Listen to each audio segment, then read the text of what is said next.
Hello, this is a story about a boy called Stanley Lambchop, and I'd like to start reading you part one.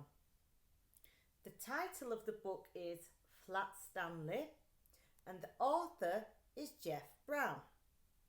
The person who has drawn the lovely pictures is Scott Nash.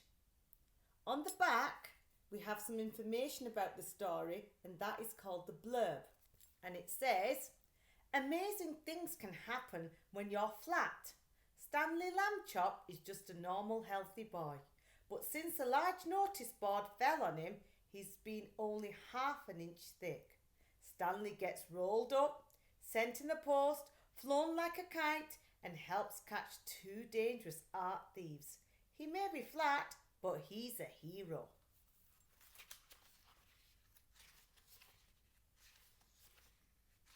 Chapter 1, The Big Bulletin Board.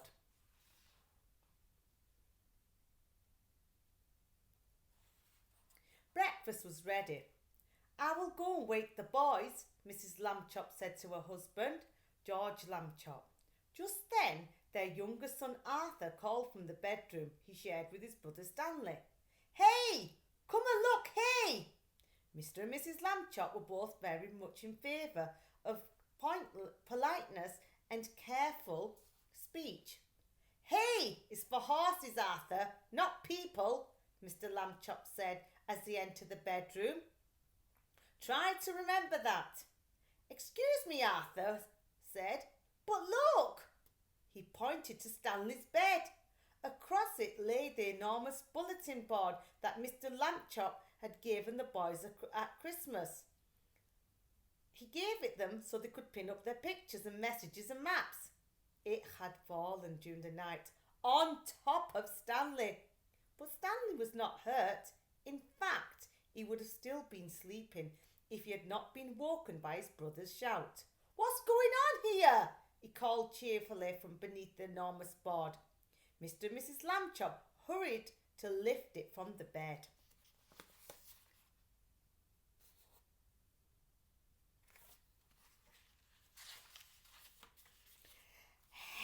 Heavens, said Mrs. Lambchop.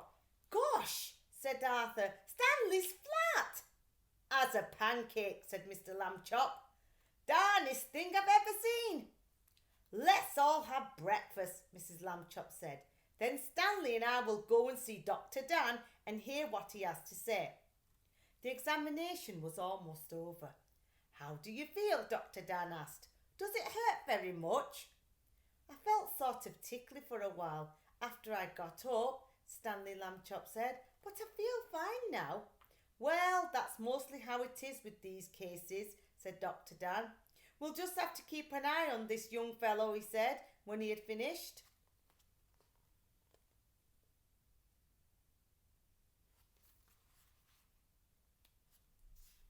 When he'd finished the examination. Sometimes we doctors, despite all our years of training and experience, can only marvel at how little we really know. Mrs. Lambchop thought that Stanley's clothes would have to be altered by the tailor now, so Dr. Dan told his nurse to take Stanley's measurements. Mrs. Lambchop wrote them down. Stanley was 4 feet tall and about a foot wide and half an inch thick.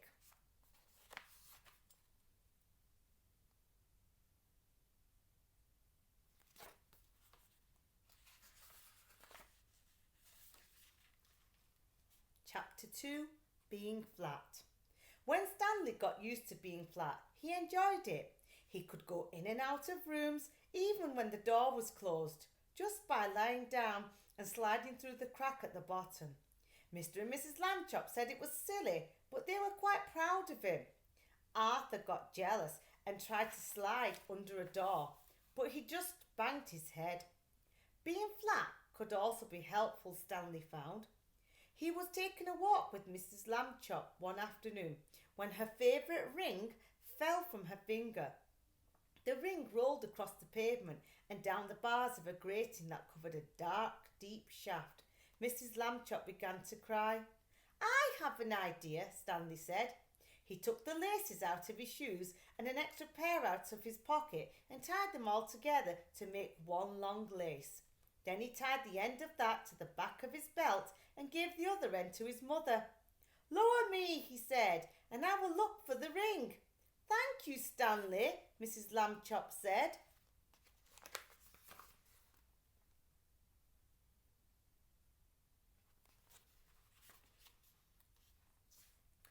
She lowered him between the bars and moved him carefully up and down from side to side that he could search the whole floor of the shaft. 2 policemen came by and stared at Mrs. Lambchop as she stood holding the long lace that ran down through the grating. She pretended not to notice them. "What's the matter, lady?" the first policeman asked. "Is your yo-yo stuck?" "I'm not playing with the yo-yo," Mrs. Lambchop said sharply. "My son is at the other end of this lace, if you must know." "Get the net, Harry," said the second policeman. "We have caught a cuckoo." Just then, down in the shaft, Stanley cried out, "Hooray!" Mrs. Lambchop pulled him up and saw that he had the ring. "Good for you, Stanley," she said. Then she turned angrily to the policeman. "A cuckoo indeed," she said. "Shame." The policemen apologised. "We didn't get it, lady," they said. "We have been hasty. We see that now." "People should think twice before making rude remarks," said Mrs. Lambchop, "and then not make them at all." The policemen realised that was a good rule and said they would try to remember it. There's Mrs. Lambchop with the policemen, and Stanley is at the bottom there through the grid.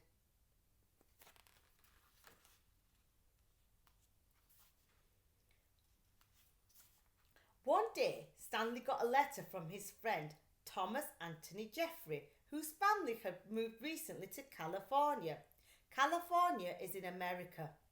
A school holiday was about to begin, and Stanley was invited to spend it with the Jeffreys. "Oh boy," Stanley said, "I would love to go." Mrs. Lambchop sighed. "A round-trip train or aeroplane ticket to California is very expensive. I shall have to think of some cheaper way." When Mr. Lambchop came home from the office that evening, he brought with him an enormous brown paper envelope.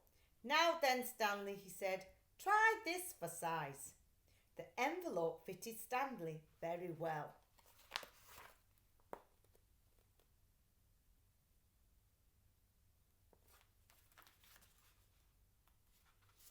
There was even room left over. Mrs. Lambchop discovered for an egg salad sandwich made with thin bread and a flat cigarette case filled with milk.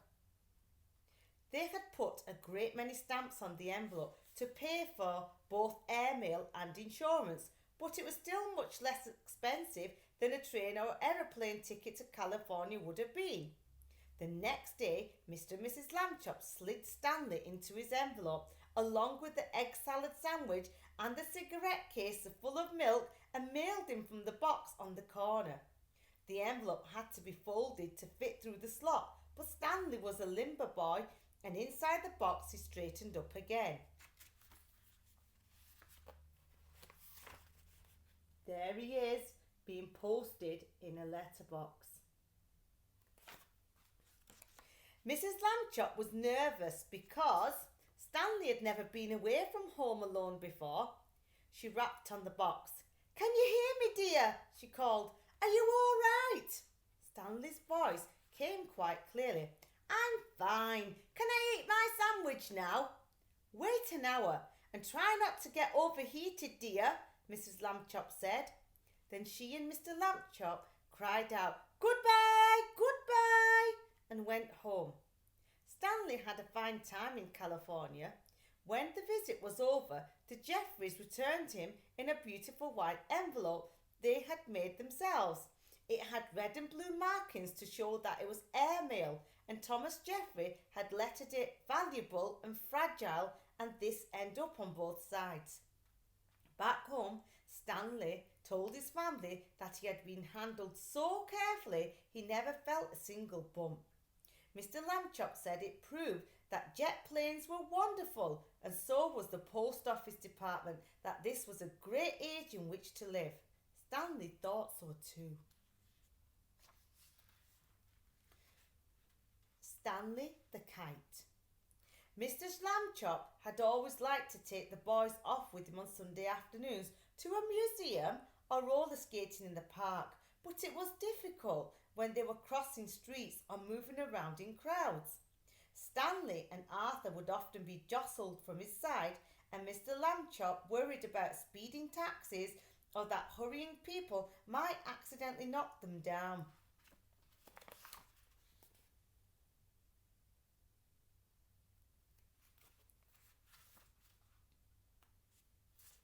It was easier after Stanley got flat. Mr. Lambchop discovered that he could roll Stanley up without hurting him at all. He would tie a piece of string around Stanley to keep him from unrolling and make a loop in the string for himself.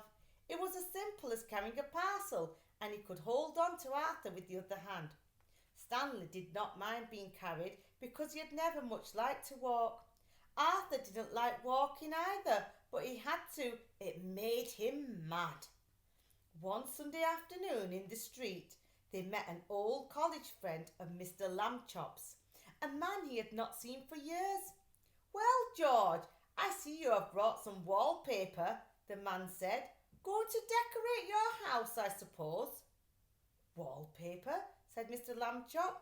"Oh, no, this is my son Stanley."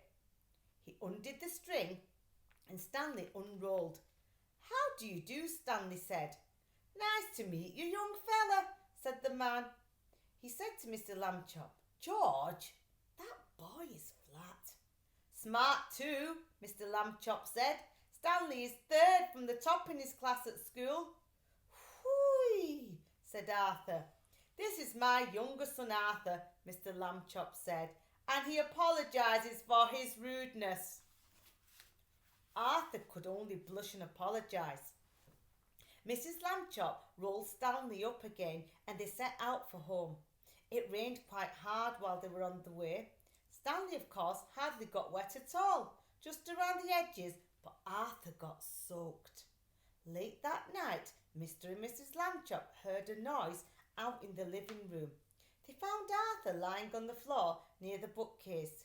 He had piled a great many volumes of the Encyclopedia Britannica on top of himself. "Put some more on me," Arthur said when he saw them. "Don't just stand there, help me." Mr. and Mrs. Lambchop sent him back to bed, but the next morning they spoke to Stanley. Arthur can't help being jealous.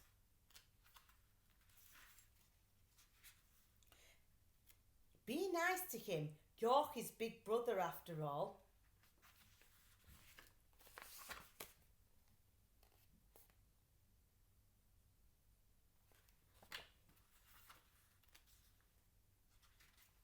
Stanley and Arthur were in the park. The day was sunny but windy too, and many older boys were flying beautiful, enormous kites with long tails made in all the colours of the rainbow. Arthur sighed. "Some day," he said, "I will have a big kite and I will win a kite flying contest and be famous like everyone else. Nobody knows who I am these days." Stanley remembered what his parents had said. He went to a boy whose kite was broken and borrowed a large spool of string. "You can fly me, Arthur," he said. "Come on." He attached the string to himself and gave Arthur the spool to hold. He ran lightly across the grass, sideways to get up speed, and then he turned up to meet the breeze. Up, up, up, up and away went Stanley. He was being a kite. He knew just how to manage on the gusts of wind. He faced full into the wind if he wanted to rise, and let it take him from behind when he wanted speed. He had only to turn his thin edge to the wind carefully, a little at a time, so that it did not hold him, and then he would slip gracefully down towards the earth again. Arthur let out all the string and Stanley soared high above the trees, a beautiful sight in his pale sweater and bright brown trousers against a pale blue sky. Everyone in the park stood still to watch. Stanley swooped right and then left. He held his arms by his sides and zoomed in at the ground like a rocket and curved up again towards the sun. He circled and made figure eights and crosses and a star. Nobody had ever flown the way Stanley Lambchop flew that day. Probably no one ever will again. After a while, of course, people grew tired of watching, and Arthur got tired of running about with the empty spool. Stanley went right on though, showing off. 3 boys came up to Arthur and invited him to join them for a hot dog and some soda pop. Arthur left the spool wedged in the fork of a tree.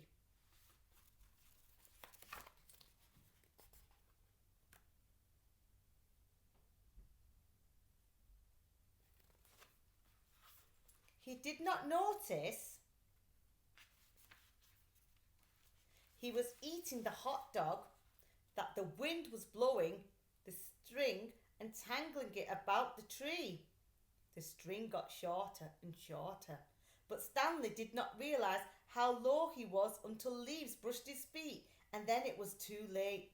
He got stuck in the branches. 15 minutes passed before Arthur and the other boys heard his cries and climbed up to set him free. Stanley would not speak to his brother that evening, and at bedtime either.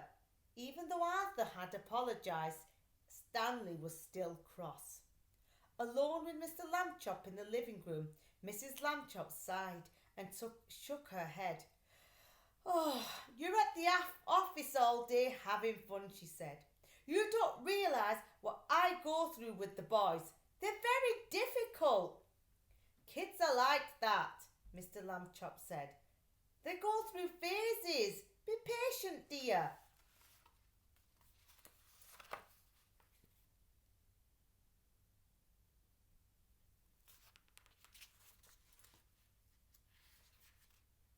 That's the end of part 1. Look out for my next video where I will share part 2.